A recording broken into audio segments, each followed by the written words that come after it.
Hello friends, আমি জলি। আজকে তোমাদের সাথে শেয়ার করবো একটা সুন্দর রান্নার রেসিপি। ফার্স্টেই তোমরা দেখলে মাছটাকে আমি নুন হলুদ দিয়ে মাখিয়ে রেখেছি, আর এই যে মশলা করে নিচ্ছি। এর মধ্যে রয়েছে পোস্ত, যেহেতু কাজু বাদাম ছিল না তাই চীনা বাদাম আর চাল মগজ, পেঁয়াজ রসুন আদা সব দিয়ে ভালো করে বেটে নেব। কী রেসিপি করছি আর কীরকম হবে রেসিপিটা অবশ্যই আমাকে কমেন্টে জানাবে। তার জন্য কিন্তু ফুল ভিডিওটা তোমাদের দেখতে হবে।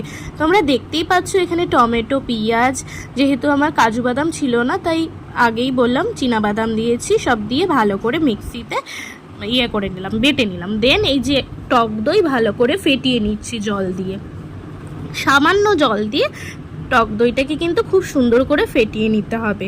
আর মাছটা ভাজা আগেই তুলে রেখেছি দেখলে। দেন আলু ঠালু ভেজে নিলাম, আর ওই যে বাটা মশলাটা ওর মধ্যে কিছু গুঁড়ো মশলা দিয়ে ভালো করে কষিয়ে নেব। কষানোর পর হালকা জল দিয়ে কষানোর পর